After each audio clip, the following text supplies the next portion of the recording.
Hello friends, good evening. అందరూ బాగున్నారా? ఇప్పుడు వచ్చేసి మనము ఏం చేస్తున్నామంటే జమ్మలమడుగు వారి బబ్లు ఉప్మా. ఏంటిది? జమ్మలమడుగు వారి బబ్లు ఉప్మా.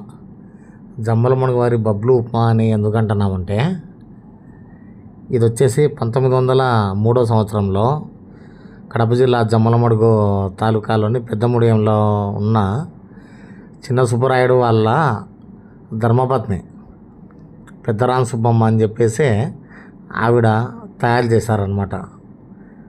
అందుకోసమనే దీన్ని జమ్మలమడుగు వారి బబ్లు ఉప్మా అంటారు.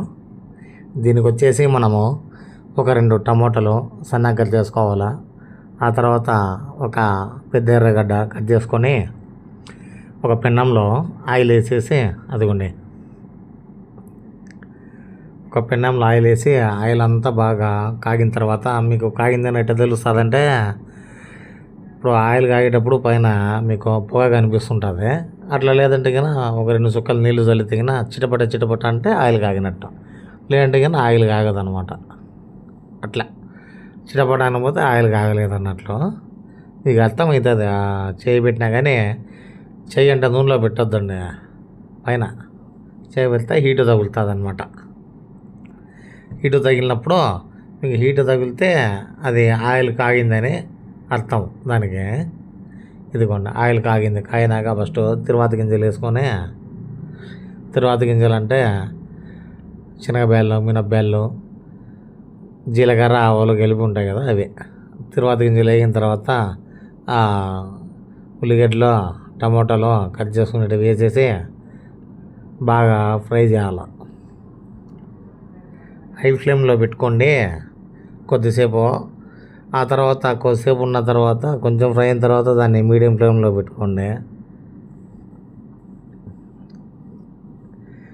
మాదంతా ఒకటే ఫ్లేమే ఉంటుంది. ఎందుకంటే కన్నా ఇదే మా ఫ్రెండ్ వాళ్ళ రూమ్లో ఉండేది, ఇది సూపర్ కంప్యూటర్ అంటారు కదా, అట్లా సూపర్ స్టవ్ అనమాట. ఇది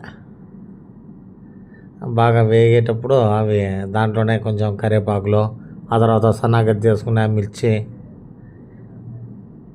ఇవన్నీ వేసుకోవాలన్నమాట. వేసి బాగా రంగు మారే వరకు బాగా వేపుకోవాలా. అదిగోండి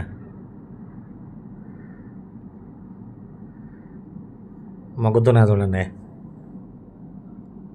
అదిగోండి అట్లా బాగా కలవెత్తా ఉండాలన్నమాట. అట్లా పెడితే కన్నా మగ్గవు. పైన ఉండేటి పెట్టే ఉంటాయి, కిందవి ఎక్కువ మాడిపోతాయి. మీరు ఎవరైనా సరే జమ్మలమడుగు వారి బబ్లు ఉప్మా ఎప్పుడన్నా తినింటే, లేదంటే కన్నా ఈ పేరు విన్నా కానీ కామెంట్లో తెలపండి. లేదంటే మాత్రం తెలుసుకోండి, మీరు 10 మందికి తెలియజేయండి. ఇట్లా 1902 సంవత్సరంలో ఇట్లా ఇది అని చెప్పేసి. ఎందుకంటే పిల్లలకు కూడా నాలెడ్జ్ బాగా పెరుగుతుంది ఇట్లా తెలుసుకుంటుంటే. సరేనా? అదిగోండి బాగా మగ్గేయాలన్నమాట. అట్లా మీకు ఎర్రగడ్డలు వచ్చేసి గోల్డెన్ బ్రౌన్ కలర్లోకి వచ్చే వరకు వేపుకోవాలి. ఆ తర్వాత టమోటాలు వచ్చేసి మీకు అంతా బజ్జి అయిపోతాయి అన్నమాట. అంటే ఇప్పుడు గడ్డలు ఎట్లా కనిపిస్తున్నాయి టమోటాలు, అట్లా లేకుండా బజ్జి అయిపోతాయి. ఇట్లా మీకు ఎవరన్నా మీకు తెలిసిన వాళ్ళు ఎప్పుడన్నా పూర్వకాలంలో ఇట్లా స్టార్ట్ చేసిన వంటలు ఉంటే ఎవరన్నా కామెంట్లో తెలపండి. ఇట్లా మా వాళ్ళు పలానా టిఫిన్ ఎన్నో సంవత్సరంలో స్టార్ట్ చేశారండి, ఇట్లా వాళ్ళే కనిపెట్టారని చెప్పేసి. ఇది వచ్చేసి ఉప్మా వచ్చేసి ఫస్ట్ మన సౌత్ ఇండియా వాళ్ళే కనిపెట్టింది. నేను చెప్పాను కదా, జమ్మలమడుగు తాలూకాలో పెద్దముడియంలో ఉండే వాళ్ళు అని చెప్పేసి, చిన్నరామ సుబ్బమ్మ వాళ్ళు. అదిగోండి బాగా అన్నీ మగ్గిపోతున్నాయి చూడండి, ఎంత బాగా మగ్గుతున్నాయో కదా. అట్లా బాగా మగ్గే వరకు బాగా అప్పుడప్పుడు మన గంటతో కానీ లేదంటే హస్తంతో కానీ అట్లా కలబెడుతుండాలన్నమాట. బాగా మనము ఎంత మగ్గిస్తే అంత టేస్ట్ వస్తుంది ఇది. అదిగోండి అంత బజ్జి అయిపోతున్నాయి.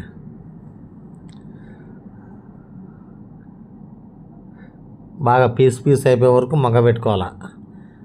అట్లా మగ్గితేనే మీకు టేస్ట్ బాగా వస్తుంది, లేదంటే కన్నా అంత టేస్ట్ రాదనమాట. మీకు ఎంత మగ్గితే అంత టేస్ట్. ఇప్పుడు వచ్చేసి మీరు ఉప్మా గోధుమ రవ్వ ఎంత తీసుకుంటారో 1.5 గ్లాస్ నీళ్ళు వేసుకోండి. ఒక గ్లాసు లేదా ఒక కప్పు ఉప్మా రవ్వ తీసుకుంటే దానికి 1.5 కప్పు. మీకు లేదు కొంచెము బాగా పొడి పొడి కావాలంటే 1.5 కప్పు, 1.5 కప్పు అట్లా. మీరు 2 కప్పులు ఉప్మా రవ్వ వేసుకుంటే పొడి పొడి కావాలంటే 3.5 కప్పుల నీళ్ళు.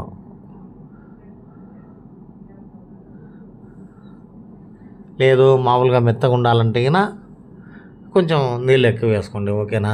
ఆ నీళ్ళు వేసుకున్న తర్వాత దాంట్లో ఉప్పు వేసుకోండి. 1.1 పొడి పొడిగా ఉండాలంటే. లేదు కొంచెము మెత్తగా ఉండాలంటే 1.1.5 అందుకండి ఉప్మా రవ్వ. ఇంత ఉప్మా రవ్వలో మీకు ప్యూర్ ఉప్మా రవ్వ వేసుకుంటే ప్యూర్ గోధుమ రవ్వ లావుది వస్తుంది కదా, అది వేసుకుంటే సూపర్ టేస్ట్ ఉంటుంది, చాలా బాగుంటుంది ఇది. మీరు కొంచెం తినేవాళ్ళు మొత్తం తినే అయిపోతేస్తారు మీ ఇంట్లో వాళ్ళకు ఉండకుండా, అంత బాగుంటుంది అనమాట. లావు రవ్వ అయితే లావు రవ్వ పొడి పొడిగా తీసుకుంటే తింటా అంటే ఉంటుంది, అబ్బా ఏముంటుందినే. అదిగోండి నీళ్ళు మల్లుతాను చూడండి. అట్లా నీళ్ళు వేసిన తర్వాత అది మళ్ళేటప్పుడు అంటే ఉడికేటప్పుడు అందాం.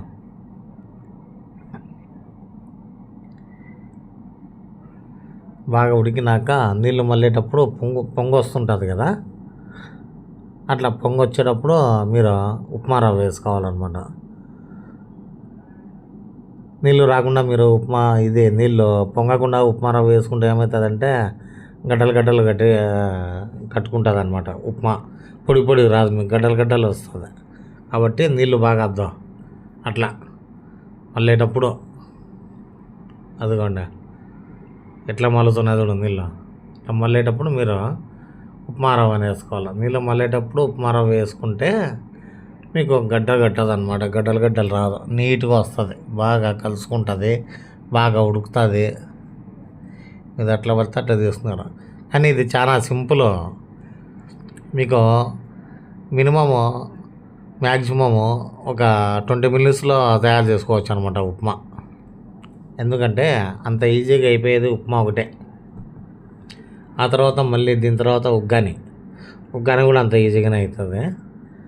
మీకు నేను నెక్స్ట్ ఉగ్గాని ఎట్లా చేసేది కూడా పెడతారే చూడండి. అదిగోండి ఉప్మా రవ్వ వేసి బాగా కలబెట్టాలన్నమాట. కలబెట్టకపోతే అడుగంటుతుంది, మాడిపోతాయి కింద. కానీ ఉప్మా కొంచెం మాడినే తిన్నా కానీ టేస్ట్ బాగుంటుంది.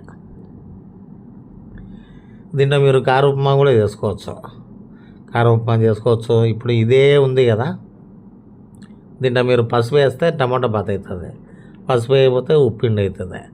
ఉప్మా అంటారు, ఉప్పిండి అంటారు, పుట్టు అంటారు, ఉప్పిట్టు అంటారు.